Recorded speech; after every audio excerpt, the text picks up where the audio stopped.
Hey everybody, how y'all doing? This is Guy and Queen. We just wanted to get on here. We don't own the rights to the music, but we just wanted to get on here because we just can't let the devil win. Amen. Today,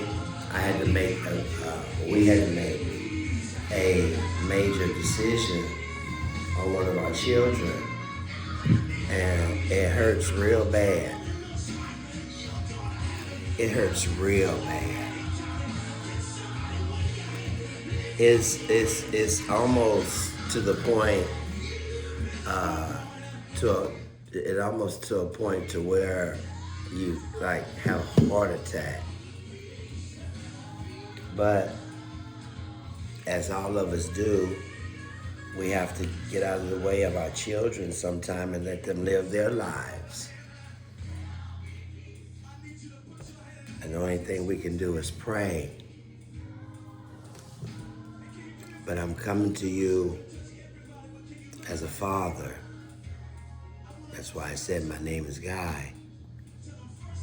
Coming to you as parents. And I'm gonna tell you, I'm having a very, very hard time. But then I have to go into the scriptures because they give me solace. They give me strength. And I had just talked about Paul and what he had been through. And right now I feel like Paul. There's something in the scriptures that I grasped that Paul showed me, or God showed me. But, excuse me, I kicked the camera. But in Philippians 4 and 12, it said that everywhere, I'm just going to go everywhere. Okay, here you go. I know how to abase, and I know how to abound. Everywhere and in all things. I got that. He had to learn how to do with and do without, like we all have to do. Sometimes we have to do without. Sometimes we can't buy what we want to buy. Sometimes we can't get what we need. Sometimes we can't pay our bills, all of them. Sometimes we need a payment plan. He learned how to do that. I got that. I learned how to let my child grow into herself. I've learned how to let my child not be a PK. I've taught her wisdom, knowledge, the word. I've given her all the tools to be successful in life. But yet she still wants to live her life. And so I'm content with that because content means to be self-sufficient. So I'm content with her being self-sufficient. It's the letting go that's killing me. It's the wasn't enough that's killing me. Why doesn't she want to be here? Did I not do what you instructed me to do, Lord, when it pertains to my daughter? Now, I know we've had a troubled life. We've been through a lot. But this wasn't how the script was supposed to be written. And that breaks my heart. That the script has been broken. But has it?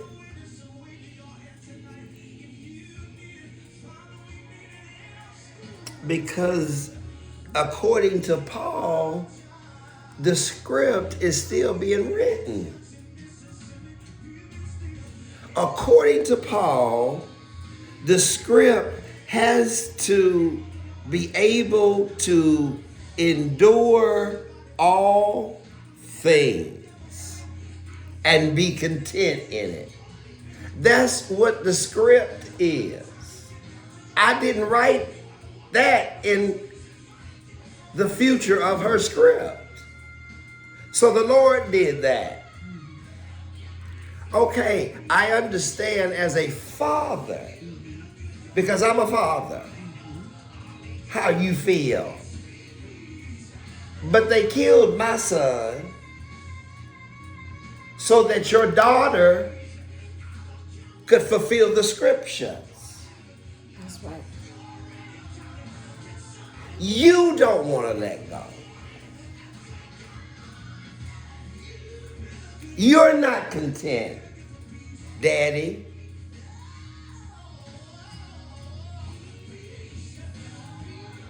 Does that hurt? Yes. Because I'm human. But these are situations that men of God have to deal with their own household. And I just want to expose what real men of God that are really in the household deal with, real family problems and issues. And I also want the congregation, their congregations, to know you don't know what that man done been through Monday through Saturday. And he has to come to you and pretend that all is going to be well when he don't know when all is going to be well or if all is going to be well. He has to have the same strength as y'all, the same faith as y'all, the same prayers as y'all. But y'all want him to pray about y'all problems. How many people are praying for my situation right now? I got two people that are my friends. That's Joshua and my sister Lily. They were both on the phone when I had to make that decision to release my daughter.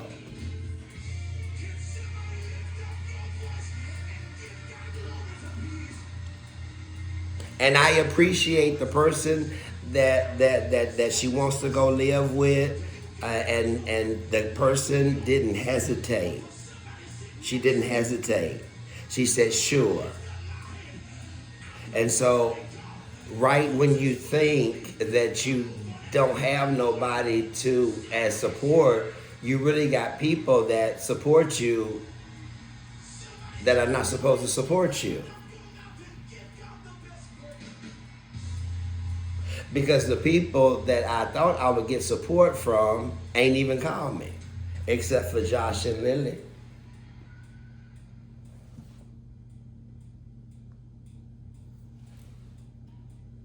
Not even my son. Well, Daddy, what can we do? But then I understand that my son is going through a whole new other issue. So I don't think he can deal with two issues at once, if it's an issue. But whatever it is, it wasn't done. And this is from the son that I expect for it to be done. But I never got a phone call back. I never got nothing. So I even called a specialist, and she was beautiful, Sylvia. She was beautiful. She said, well, let me call somebody who called to talk to somebody. She was beautiful, very professional, very, very distinguished as always. I used to be her trainer way back in the day, but very helpful, and I want to thank her. I also want to thank my wife, because you've been nothing but a mother, or tried to be. It's not your fault about the past. You tried to control the future. And so I thank you for your patience. And I thank you for covering me in my time of weakness as a beautiful wife that you are, and I just want you to get your flowers. You're not just a pretty face. You really stand beside your man, and I thank you for that. And this is what got my attention as far as the script being written. I keep kicking it must be too close or something. I don't know. But it said this. It said, whatever state I'm in, to be content. 12 got me. I know, like I said, we don't own the rights to the music. I know how to abase, and I know how to abound everywhere in all things. I have learned both to be full and to be hungry, both to abound and to suffer in need. Mm-hmm. Suffer need. Not he didn't even suffer in need. He was suffering need.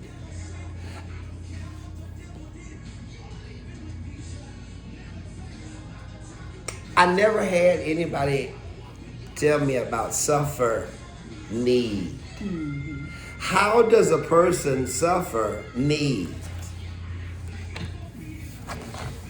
That really got me when that suffered need.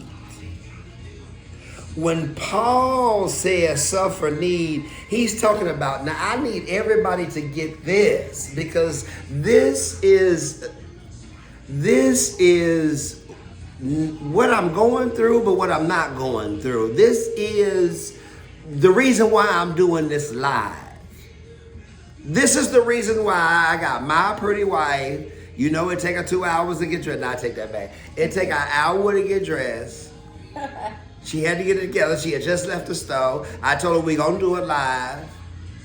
She left me in tears. Now I'm preaching the word of God. Look at it. Look at God. But God had to give me strength, because God said they need to tell my leaders. As a prophet of God, I'm speaking to the leaders that are going through with their family, their children, their sister, their brother, the unforgiveness. It's a shame that my twin sister, they don't even talk. Your wife's twin sister. My wife's twin sister. They don't even talk, and they look just alike. They don't even talk. And the other one is so bitter. And this one don't even know why. But yet we all in the pulpit together. Somebody pulpit lying. Because if your heart is not pure, stay away from the pulpit. I taught you that. I taught you that. And there's a lot of preachers that don't need to be, I just sit out on the Sunday because my child just ran away. Me and my wife ain't talking. My stuff ain't together at home.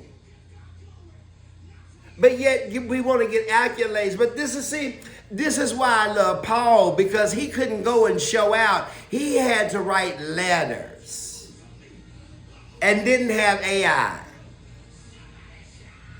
When Paul says he suffered needs, he's not talking about experiencing lack. Real deprivation. Not inconvenienced. Not mild in discard or discomfort. Actual want. You see, as clearly in Philippians, I know both how to abide and I know both how to abound, to suffer need. What Paul, get this. If you don't get this, then oh well. But this is how I'm doing this live. This is how I'm getting the strength to do this live. To do this because I want people to see my experiences. I'll be transparent. I don't care. When Paul meant plain and simple about need, suffer need, not just need. Your need is suffering. That's some need that's suffering. There's some people on this line that's got some needs that's suffering. And that means this. That means you have no money. You have no food at times. You have no comfort. You have no security. You have no guarantee help. Is on the way. See, Paul had seasons where basic necessities were missing and he didn't distress about it. Prison, hungry, abandoned, beating, and wasn't politically language. It was literally reality.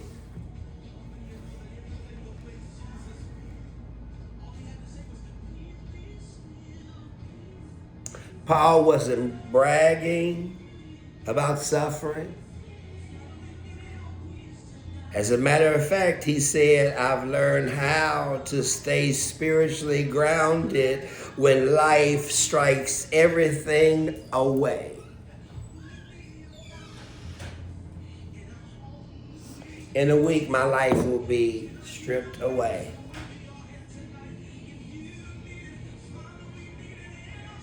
And I don't know how I'm going to be able to deal with that.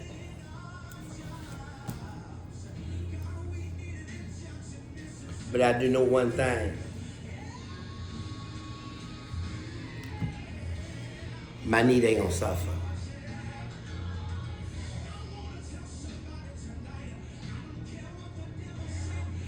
Because I'm content.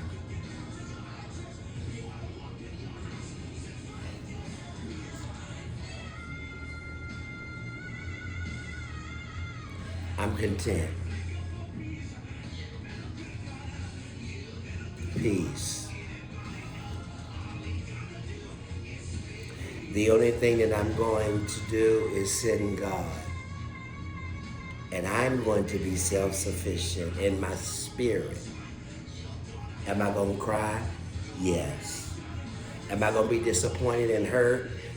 Yes. But at the end of the day, by the time that car get on the freeway,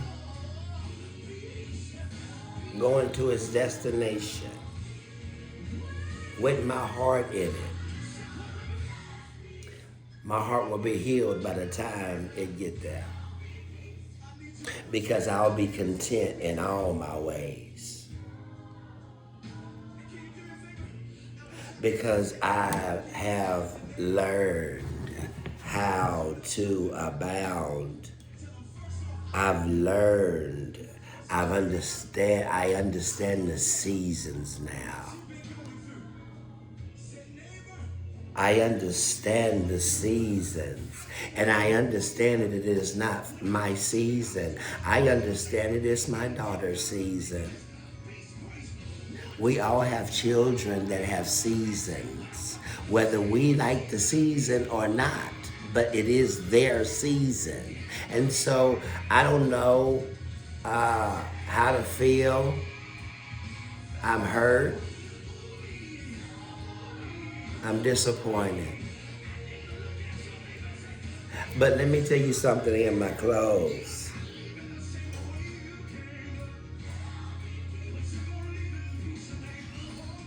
And this is what got me. Paul was leading, and this is why I'm doing the live. And then I'm going to let you go because I'm only 20 minutes, so I'm really doing good, so you're really lucky. Paul was leading while lacking. And that hits different. Paul didn't say this from a retreat center. He wrote Philippians in prison, chained, limited, dependent on others for basic needs, and still responsible for souls, churches, doctrines, and encouragement. That's right. So when he says he's learned how to suffer, he's saying I have learned how to carry a responsibility when I don't have resources that hold the different levels of faith suffering, teaching leaders how or who their source really is when you're leading and everything is following you. You have to teach your leaders how to abound. You have to teach your leaders how to stand up in the face of the devil. You have to teach your leaders, though they slay me, yet will I trust them. You have to teach them. If you do not teach them, you are no greater than Paul, are you? Notice Paul doesn't say anything or doesn't complain. He doesn't yell at the church. He doesn't pay and doesn't quit instead. He says he's learned contentment. That's right. And is refusing to let lack or hurt or brokenhearted or not agreeing with decision making stop him from the purpose of God.